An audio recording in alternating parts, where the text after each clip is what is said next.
Today, we're going to be exploring daily life in the Elizabethan period.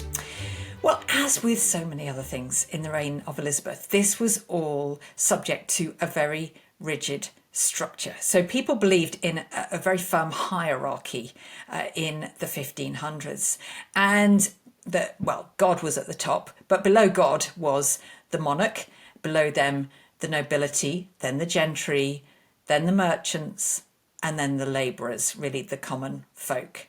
And really the Queen was believed to be God's representative on earth. So among mortals, she was absolutely the top of the tree. So I would like to just start by exploring a bit of Elizabeth's daily life.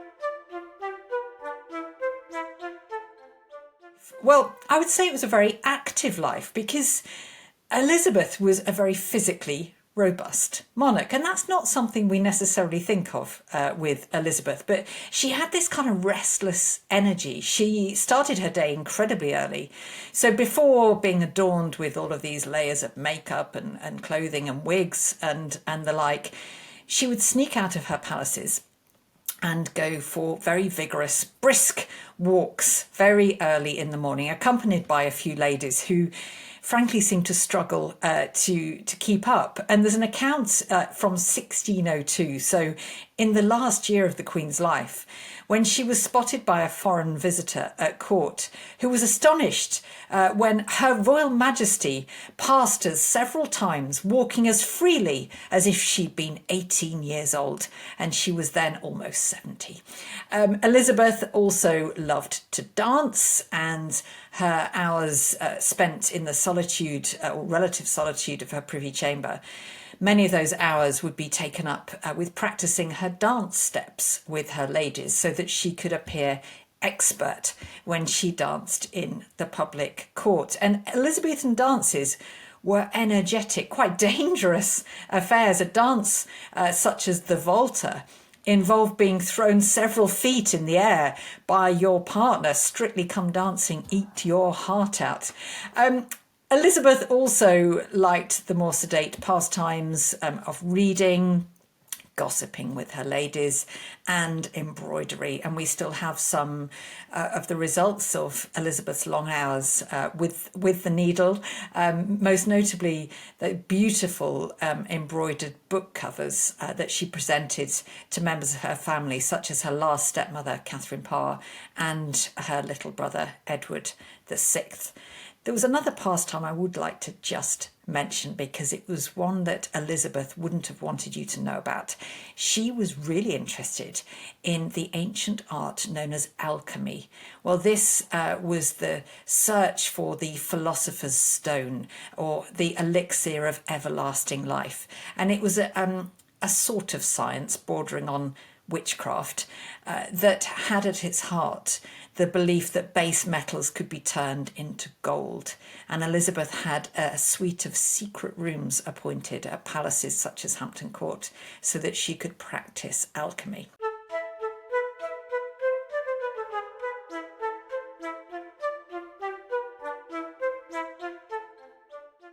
The life of a courtier tended to mimic that of the Queen to a lesser extent, but it was very much dictated by the Queen's routines. And I should say that attending church was absolutely pivotal to that.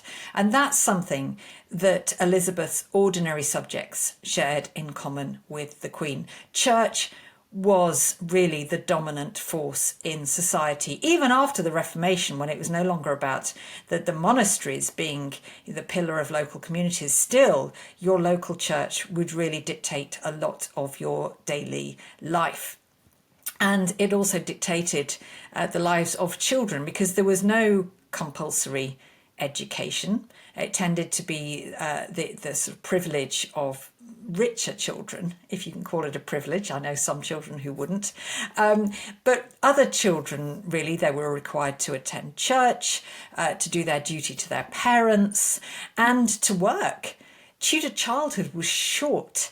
It was believed that at the age of 6, a child became an adult, and many would go out to work by the age of 8 at the latest. So it was actually quite a hard life for young people in Elizabethan England.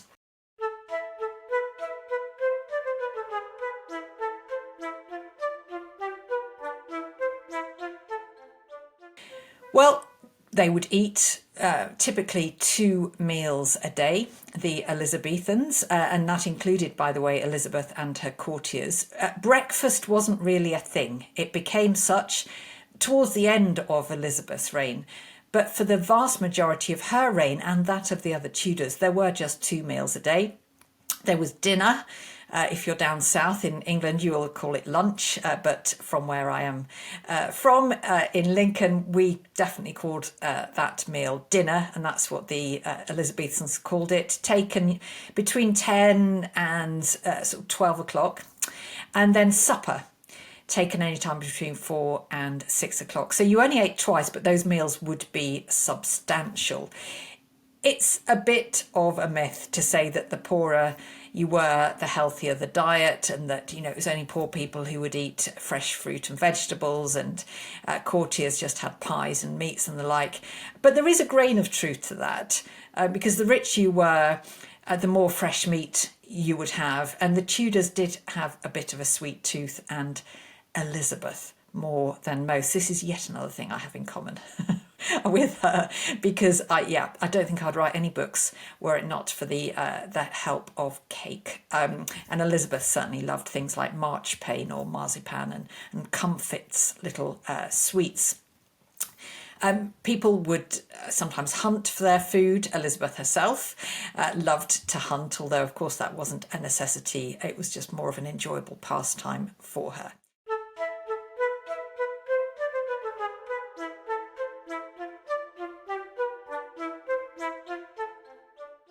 Life could be incredibly hard. Long working hours dictated by sunlight. So the days were shorter, obviously, in winter, and you would go to bed much earlier if you were a labourer, and you wouldn't have to get up till a bit later. But of course, you'd be working in the bitter cold throughout winter. And if you got sick, that's when life was very hard. And actually, whether you were rich or poor, because medicine was fairly rudimentary, and although wise women and herbalists, they were actually quite effective, it was very patchy. If you had a good wise woman in your local community, then that was a real advantage. Many people didn't, and there was a thin dividing line between medicine and superstitious practices in Elizabeth's reign. So the bottom line was, you really wouldn't have wanted to get sick. Now, there is some debate about average life expectancies, but as a general rule, you could expect to live into your early 40s. And what brought that age down was childbirth, because it was fraught with danger in this time. So women's life expectancy was generally lower than men's for that very reason.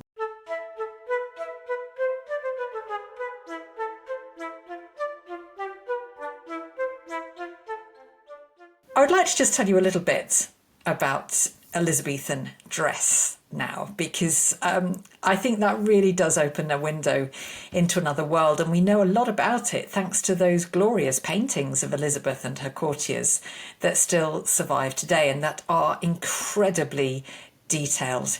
Well, the Venetian ambassador during Elizabeth's reign claimed that the Queen owned more than 6,000 dresses.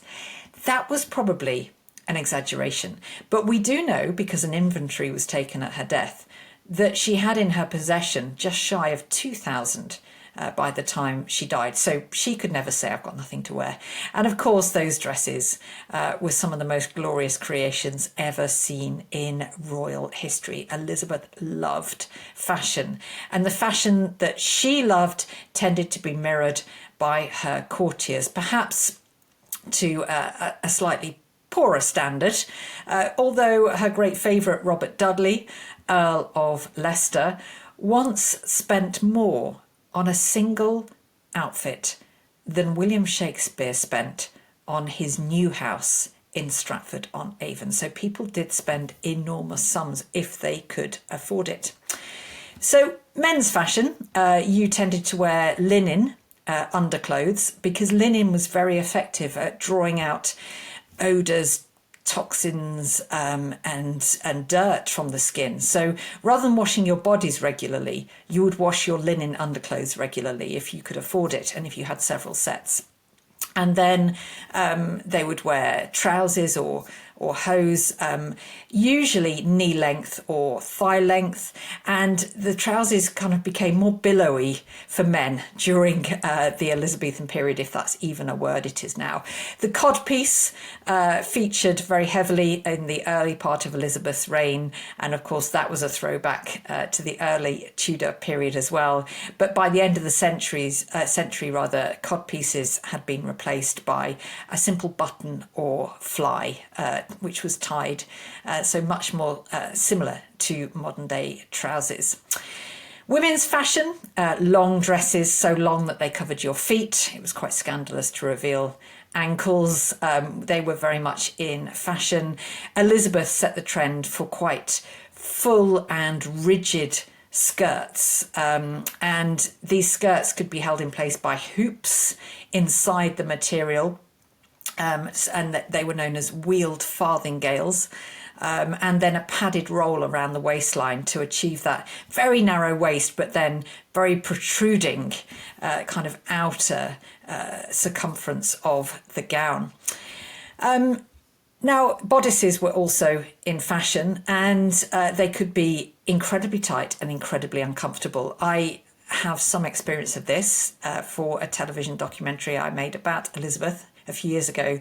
I was dressed in full Elizabethan costume from my underclothes, which tended to be a smock.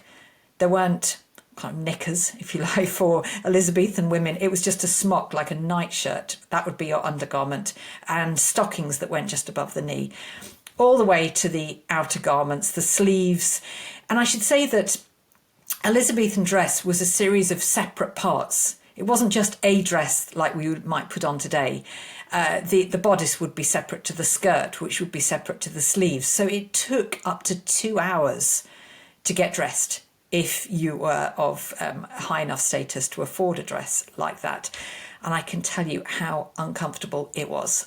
Honestly, I developed a new respect for Elizabeth and the other women at her court. You can barely breathe, but what it does do is force you to stand upright. And there was a visitor to court, and I mentioned this in week 1, who described Elizabeth as being a very erect bearing. And I think she probably didn't have that much say in the matter. It's all thanks to her dress. Well, the richer you were, of course, the richer the fabrics and the brighter the colours you wore. And this was all dictated by something called sumptuary laws, because you couldn't wear just anything in Elizabethan England. Again, it was all subject to rank and to status. So, for example, purple, you could only wear purple if you were royal. You would get into serious trouble if you wore it, if you were lower down the social scale.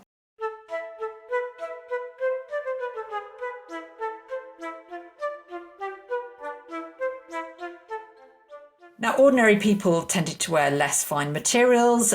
Wool was very popular for the first half of the Elizabethan period, and in fact the wool trade had been really pivotal to England's commerce for much of the Tudor period, but it was on the decline as there were a higher number of imports of different fabrics from overseas, and that's why Elizabeth famously made it law for everybody in England to wear a woolly hat every Sunday to try and give a much needed boost to the wool trade.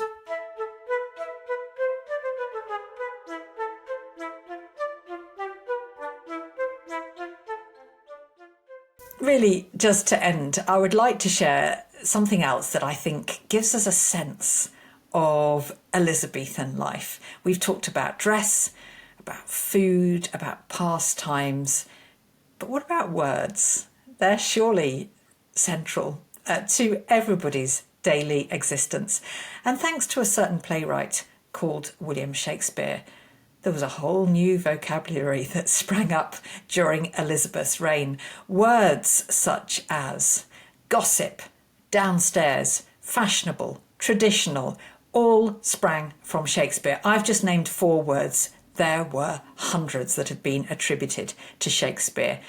But I would also like to mention some of my favourite Elizabethan words, because I really do think they ought to make a comeback. They included Kicky Wicky, that was an affectionate name for a wife. Gandermooner was the term for a man who flirted, or worse, with other women while his wife was pregnant or recovering from childbirth. Quite a specific word, that. And finally, lubberwort, which was a lazy or stupid person. And I think it's reading words like that that make you realise that, the Elizabethan past really does feel like a foreign country sometimes.